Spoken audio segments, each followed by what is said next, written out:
Support for this podcast comes from the Central Valley Journalism Collaborative, connecting communities with the resources, infrastructure, and networks to ensure a vibrant local free press. From KVPR in Fresno, this is Central Valley Daily. It's Monday, December 23rd. I'm Elizabeth Arkalian. The disappearance of a famous neon sign in Bakersfield 7 years ago left many wondering where it went. It has a lot of cultural value for our community, especially the folks that are really into the country music scene. This was the symbol of that time period. We'll tell you more about the improbable discovery of an old but special bar sign. But first, today's headlines. California officials say they've distributed over 4 million pieces of personal protective equipment to farm workers to slow the spread of bird flu. 2/3 of the state's dairies, about 680 of them, have had cows test positive for bird flu. Officials say the virus has been spreading between dairies through used equipment and shared workers and service providers. Dr. Erica Pon is the state's epidemiologist. 35 of our 36 human cases in California are the direct result of exposure to infected cattle. We still have not seen any evidence of human-to-human transmission in California or the U.S. One child in Alameda County has tested positive, but the cause is being investigated. The child had no known animal exposures. Bird flu has been detected in some raw milk samples. Pon said pasteurized milk eliminates the bird flu virus, and that's what she recommends. Democratic State Senator Scott Wiener from San Francisco says he's concerned about the risk of a constitutional convention after President-elect Trump takes office in January. That's when Republicans will also have control of the U.S. House and Senate. There is a risk that a right-wing Congress could decide that a constitutional convention has been convened. And then we would have a right-wing Congress setting the rules for how delegates are selected and what the ground rules are for the convention. Wiener has proposed a new resolution to rescind all of California's previous calls for a convention to mitigate that risk. He says the rules around federal constitutional conventions are not clear, and California's outstanding calls could have unintended outcomes. A convention would potentially allow Congress to change or even overhaul the federal constitution. State legislatures would have to approve those changes. Wiener says that could impact reproductive, voting, or LGBTQ+ rights. He says the state has 7 outstanding calls for a convention. Just last year, Governor Gavin Newsom called for one to address federal gun policy. The new year means a stack of new laws taking effect in California. One policy will scrub most medical debt from Californians' credit reports. Anna Ibarra with our partner Cal Matters has the details. Starting in January, debt people owe to a hospital or a medical office will no longer appear on Californians' credit reports. Medical debt can weigh down people's credit scores, which can make it harder to do things like rent an apartment, secure a car loan, or even get a job. To be clear, this doesn't mean this debt will be forgiven. But the hope is keeping it off credit reports could prevent Californians from suffering more repercussions because of their medical balance. The new policy comes at a time when research shows an estimated 40% of Californians are carrying some type of medical debt. That was Anna Ibarra with Cal Matters. Support for Central Valley Daily comes from Fresno Mazda, part of the Prieto Automotive family, with special holiday financing deals on select models through the end of the year at the new showroom on Blackstone and Barstow. Information at myfresnomazda.com. And now to our main story. To some, it's a rusted 800-pound hunk of metal. To others, an iconic piece of country music history.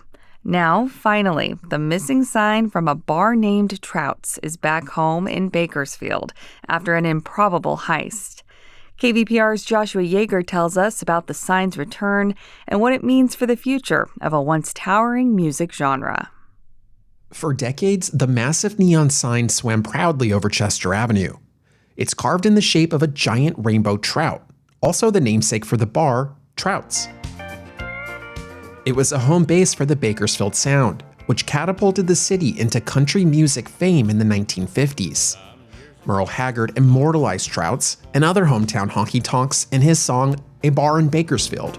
And I'm still playing guitar in a bar in Bakersfield. The bar closed its doors in 2017.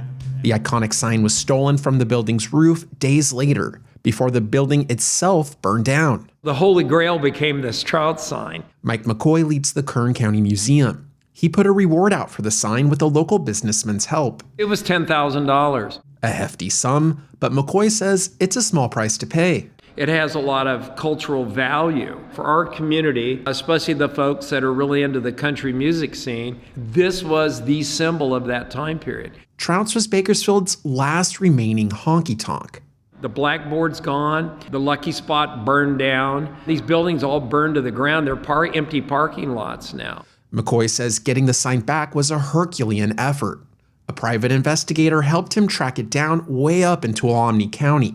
He remembers the day they found it, rusted out and leaning against a fence in California's gold country. It literally was like seeing the Mona Lisa in person at the Louvre. Now this rusty Mona Lisa is back in Bakersfield, and McCoy is showing it off to a small crowd at a recent press event. Rocky Savage is there. He's 72, and his mom's band was a staple at the honky-tonk. I know Savage and the Savage Sound. I grew up in Trouts. He says he saw the sign being stolen and helped the museum recover it. It was just a slap in the face for the way it happened. Seeing the sign back in his hometown is bringing tears to his eyes. Words alone can't express his feelings. I'm fixing to play some harmonica, and I'm as happy as I can be. The Bakersfield sound spawned some of America's best-loved songwriters, like Haggard and Buck Owens. Kyle Carter knows them well. He owns the Bakersfield Music Hall of Fame. You know, they're just a bunch of Okies that came out from Oklahoma, and they were trying to make a living here. There was no entertainment, so they just started making their own entertainment. He says the genre was a scrappy alternative to its slicker cousin, the Nashville sound. For a long time, they called this Nashville West. There were several bars and honky-tonks around town that these guys got their starts at. Unlike Nashville, though, Bakersfield has failed to keep cashing in on its country music history today. Even Buck Owens' famous Crystal Palace is for sale. But not all is lost. I think we're seeing a resurgence. Some younger artists have done their best to pick up the mantle. The guitar I brought today, I call it my Trout Telly. Zane Adamo plays in a band called the Soda Crackers. I've got a two-step solution for my two-step. He salvaged some wood from the burned-up Trout's building and used it to build a custom Fender Telecaster. We don't have honky-tonks to play in, so signs and guitars made out of wood and old bar stools are all we've got. The Kern County Museum is restoring the Trout's bar sign to its former neon glory. The public can see it at a new exhibition called Get Lit this May. In the meantime, Adamo says he'll still be playing his guitar, a little piece of Bakersfield he carries with him wherever he goes. For KVPR News, I'm Joshua Yeager in Bakersfield. And Joshua joins me now to chat more about his reporting. Hey, Joshua. Hey, Liz. Okay, so first off, I am curious. This trout sign is pretty big. Did you ever hear any details about how it just disappeared overnight in 2017? People didn't see who took it? Well, I spoke to Rocky Savage, who's a longtime Oildale resident and patron at Trout's. He says he saw someone lowering this huge 800-pound sign down into their truck bed. They claimed it needed to be repaired. But no criminal charges have been filed against this alleged thief, which is why I'm being a little bit vague here. What I can tell you is it's been a huge 7-year effort getting the Trout sign back in Bakersfield. Yeah, tell us more about that. Well, I spoke to a private investigator who was retained on the case, and he told me that he combed through over 1,000 messages and placed hundreds of wanted posters searching for the sign. The Kern County Museum offered a $10,000 reward, if you recall from the story. Eventually, they tracked it down to Tuolumne County, way up in the northern Sierra foothills. And Mike McCoy, the museum director, he went up there with a duffel bag full of $100 bills, if you can believe it. A farmer up there got the reward. He was an innocent bystander who had been storing the sign outside on his farm. He had no idea that it was stolen property. You can imagine a young man with a long, long beard, all the way down to his belt, on a tractor, living in a rural area. A hardworking man, but just, not rich. And to hand him an envelope, it was like he won the lottery. But I could tell that was really going to make his year. So it was really a wild goose chase. A group of men, they all had to load this big sign up into a truck bed and then drive it back down here to Bakersfield. Yeah, it's such a crazy story. One aspect of your feature I really did enjoy was getting to learn more about Bakersfield's country music history. Did you hear any further details about efforts to sort of try to revive the Bakersfield country music scene? Yeah, Liz, this was something I was really curious about also.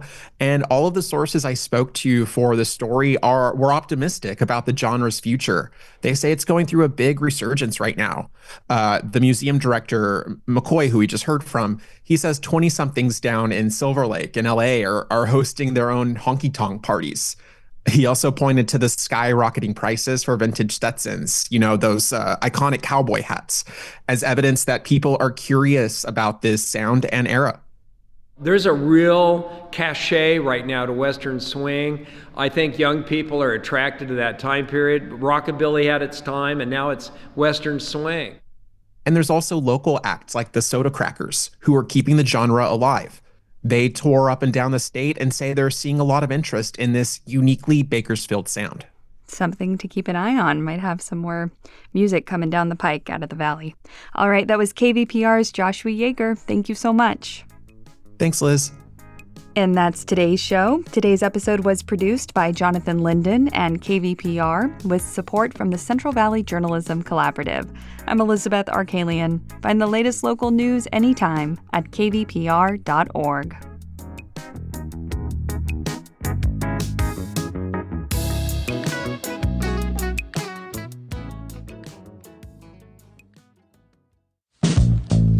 We could all use a little help navigating the news these days. The Consider This podcast wants to give you a hand. 6 days a week, we'll help you make sense of the day's biggest news story and what it means for you in less than 15 minutes. Listen now to the Consider This podcast from NPR.